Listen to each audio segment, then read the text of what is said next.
Hey, it's a local spotlight show here at WJBM Studios in Jerseyville, Illinois, the voice of the Tri-Counties. I'm Chris Lorton. I'm your host again today. And with me today, I have an old friend that happened to come in the building. I said, hey, we got to do a show. Clint Bigelow. And that rhymes too. Yeah, that's nice. Yes, Clint. Clint grew up in Winchester, Illinois. All right. Yep. I have a feeling you're going to tell me about how you won the Winchester No, tournament. I'm not going to get into that. I know. But Winchester, and but now you and your dad got a company called Bigelow Builders. That's correct. Yep. Yeah, I hear the Bigelow Builders is pretty big. Yeah, it's massive. All two of us. Yep. Huge company. So, one of the reasons you're in town is that in your business, you take care of commercial buildings, like banks. Yeah, stuff. banks. Preventive maintenance type of gigs, going in and being, the buffer between what's wrong at your place, what's really wrong. We want the bank personnel to be bank personnel. Yeah. We don't want them trying to figure out whether the air conditioner is bad or is it a thermostat. So, we kind of go in and they give us a call when something's wrong and can figure out what's going on. They just got to make one call. Yeah, make one call. Call. Clint. Yeah, get over here, Clint. Call Clint. That's right. Something's not working right. Yeah, and at some points it's probably very handy to make sure that you're not calling the wrong people in to tell for them to tell you it's, hey, this isn't what we do. You need to call this guy, and the snowball effect. So we kind of mitigate that to where you call me, I'll come check it out. Like, oh, it's the fire alarm batteries are dead. Let's call the fire alarm guys, get them in here. It's oh, your doors aren't locking. Do we call the door guy? Do we call a locksmith? It's there's a lot of little nuances there that we can kind of help buffer. And sometimes it's just simple, easy stuff. Sometimes it's a change of light bulb. Yeah. The toilet's not flushing. Okay, well, it needs new guts in the toilet. Okay. Yeah. I used to do a lot of work for CNB here in town, and Jersey State, and a few of the others. But I could remember they would always seem like they'd always call at 4 o'clock on Friday. Yeah. And I'd be going, hey. Yep. And I there's so many times, right? Does that happen to you all the time?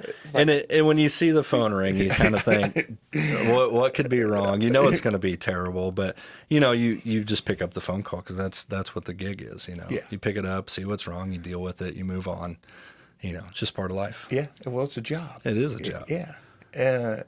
So you grew up in Winchester, and then right out of high school, did you go in the Marines? I did, yeah. Yeah. So instantly from, I think I was 17 when I signed up, made mom in tears sign the paper. I bet. So she, the dad was all for it. So went to the Marines. I was stationed in California, San Diego. Beautiful place, by the way. I know. Especially sitting here I've been there. In January. It's like, man, I should go back there. It's pretty cool. Yeah, it's a cool spot. It's a whole nother world out there. You cross those Rocky Mountains and it's a different world. But from there going on, I did 5 years, couple tours, one in Iraq. That was my combat tour. What was that like? Man, that was kind of spooky. I don't even think I think you're young enough you don't even know what's going on. Yeah. Right? And you're invincible at 18, 19 years old. You have no idea. Looking back on it is scary. Yeah. Like, oh man, I'm so happy I'm here. Right. But yeah, it was in Ramadi, which at the time in 2006-07 was just one of the deadliest places on earth for any American forces. What was your typical day? What was a day at work there? Oh, man. Well, we were always, you had a mission to where you were always looking for, a high-level target, a terrorist of some sort, or a cell that was embedded in in Ramadi or in a town outside of it. Yeah. And I think Ramadi, don't quote me on this, was about the size of St. Louis, city-wise. And then you can imagine all the outlying towns. So it was just on patrol, going house to house to house and looking, you got your intel guys going with you in, trying to find out where these guys are. Because the locals don't want them there either, right? We're trying to help them out. So they're getting embedded into these local families, trying to, hold them hostage, so they don't give them up. And it was really scary for those local people trying to, weigh their consequences. Do they help us? Well, they're probably gonna, they're gonna pay the price after we leave, or do they stay quiet and not help? But that's their future. It was a very interesting thing at 18, 19-year-old to grasp. Would you say, does any movies come to mind that are a real life depiction of what was going on in Iraq when you were there? American Sniper is a good one. That's the one I didn't want to suggest. It was that's the thing, like that's what they did. It was a very very real depiction of what the city looked like, how the Marines were moving on the street door to door. Navy SEALs on Overwatch, that happened a lot. It was very interesting to watch that movie and then to see him deal with what he dealt with at home. Yes. I think there was a scene, it's been a long year, where he was sitting in a tire shop, and he's just, he's just trying to figure out what's going on. I should be there. My friends are there. I should be back over there, but I got to deal with being at home now. So that, that hits close to home for sure. I would say the most real, if you turn the stereo sound up in your living room, is probably Saving Private Ryan, to that constant combat when it's really, really in it. I think the sound effects and the emotions that you see in those guys is pretty real. Yeah. So I mean those two. I'm sure there's some others I'm missing, but you get a pretty good grasp of what it's really like. There is a lot of downtime too that a lot of those movies don't show, where there's 10 or 12 days of nothing. Yeah. Where you're not having any action and you're just trying to survive day to day, going house to house, getting nothing, no return on your investment type of thing. And then all of a sudden it just clicks, so it's some highs and lows, let me tell you. Yeah. I could just, I think I could imagine you get a bunch of guys, young guys, 18, 19, 20 years old, and they're out there doing that, and they're in enemy territory. That's got to be some wild times. The testosterone levels. Yeah, I don't know what they measure on a scale, but they got to be through the roof, and you're talking about, you got all kinds, especially in the Marines, you've got guys that are, some avoiding jail, right? You've got those guys where it's like going to jail or go to the Marine Corps type of thing. And then you've got some really intelligent, that you think, what are you doing here? And they just want to, get in the fight like everybody else. And you got your captains, your quarterbacks, your wrestling jocks, your football stars. Yeah. You got a kind of a mix of everybody. And what I always found interesting about who was there was where they came from. It was so many people from the Bible Belt. Texas had a ton of people. You could run into 5 out of 10 in the Marine Corps, and they're from Texas, which was crazy. But yeah, all up through the Bible Belt, your Southern boys. Why was that? I think it's just the way you're raised. I don't know. I think you're just, you hear a crisis and you want to run save it. I don't know. Kind of like American Sniper. Yeah, probably a little bit like that. Yeah, I never put that together, but yeah. So how many years were you in the Marines? 5. 5 years. Yeah. You get out, then what are you doing? Oh man, lost. I wanted to come back, and I thought, well, I'll go to school for engineering. I love anything engineering, the creation, the calculations, all that. And then I went to school for it, SIUE here, pretty local, for mechanical engineering. And I didn't make it very long. It clicked about a year in that I'm a hands-on guy. Yeah. Well, I could see it'd be pretty boring. I just want to, okay, this is cool. I love how you're showing me to build the bridge, but I want to build the bridge. Yeah. You know, I want to be a part of that. And so I took a job as a helper on a pipe fitting crew at a chemical plant in Missouri there. And I fell in love with it. Even as a low man on the totem pole, I just, I saw people creating, oh, this is how that works. This is how that machine works. This is how stuff moves from A to B. And it really piqued my interest really fast. So I was hooked from day one on just that heavy industrial construction. And, what's the biggest thing we can pick with a crane? Well, I don't know, but let's give it a whirl. And I'm all in. So yeah, I had a lot of fun doing that. Hey, if you're just joining us, I have Clint Bigelow with me today, talking about his life and times, some experiences. He's in the Bigelow Builders now, does a lot of construction services. Hey, and just a reminder, our interviews, spotlight shows, you can catch up on YouTube and also listen on demand on our website. So you can go to our website and press buttons and go straight to them. So anyway, so you, at some point in time, you got into podcasting. Yeah. I'll give you the short of it. So, coming out of pipe fitting, you just kind of general move up the ladder. You become a foreman and maybe a supervisor over a crew and then project manager type. But eventually you kind of, anytime you get into a management role, you're always selling, right? Because you always need the next thing to come down the pipeline for your guys. And that's what you kind of and I just got into sales that way, right? So and then sales has its own career once you get into that. And I got into business development for construction services, commercial, heavy industrial, all really cool, going all over the country. A flight every other day, going to some new city to look at some cement plant or chemical plant or where they make tires. Just got to see kind of I always like to say it's kind of like Mike Rowe, that show he had where he's getting to show you every little nuance of how everything's made.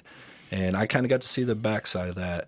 And with that became, a lot of sales and, then if you're any sort of good, you start to want to perfect your craft and whatever you do. And so I started getting into a lot of personality development, how to read people, what they're, try to figure out what they're thinking behind the scenes. Tonalities, body language, how they present themselves, whether they're interested, not interested. Okay, what are some key things of reading people? Me and you are doing it right now. We're matching each other's posture. So, to me, that tells that we're interested in having this conversation. If you were to lean back and kick your feet up on the desk, I'd probably say I'm wasting my time here. Those kind of things. I got you. Tonality was always a big one for me, just listening. Tonality? Yeah, the range of your voice. If, you're high pitched, you're probably inquisitive or nervous. If you got that slow, steady, you're very confident and you know what you're talking about and you're looking for me to have that same confidence. So, picking those little nuances out of who your customer is across the table, who you're dealing with. I kind of realized that stuff, but never really... Yeah. Never, now that you're talking about it, yeah. I go, oh yeah, that's right. Yeah, and I would say that when I got into personality traits, really studying those, where to put people in categories. Are you calculating type of person? Are you just a social butterfly? Are you the quiet but sensible?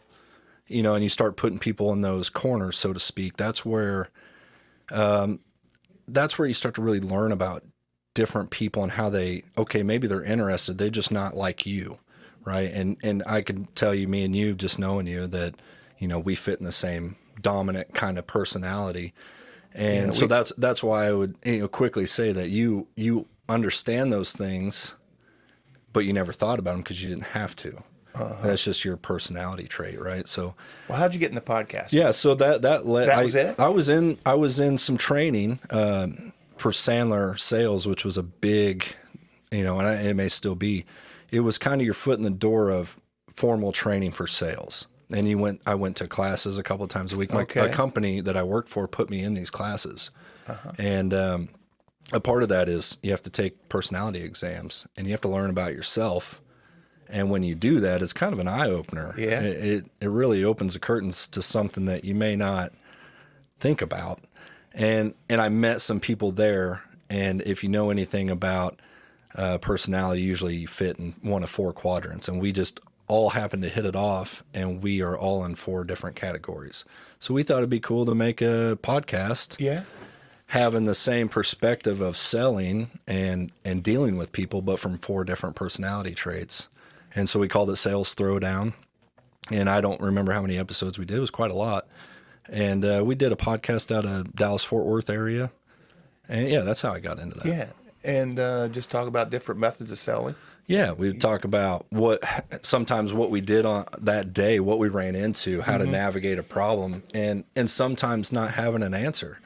And, just discussing it over, well, how would you deal with that? Oh, well, I would deal with it this way. And it really helps see different perspectives of, okay, I'm dealing with a very calculating person that loves numbers and data. I'm not that guy, but I need to communicate with that guy. So, there was a guy on our podcast that he was that guy. So it was nice to be able to talk to him, and work that situation. Well, how do I communicate with that guy? Well, that's easy. You just do this, Hey, we're all salesmen.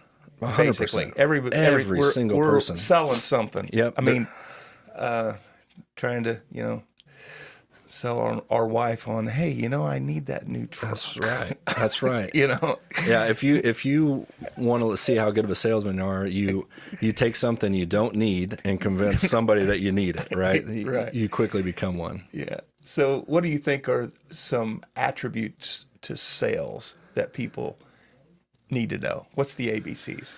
Oh man, 1, 2, 3s. Yeah, one is know your stuff. That's the first thing to me is know the product that you're selling. Well, and it may be you, right? It may be that you're selling yourself to somebody, but you got to know what you're selling. You got to be confident in it. The second would be understand whether they need it or not, right? Because I know there's a lot of sales gimmicks out there that'll tell you just keep pushing and pushing and pushing and convince.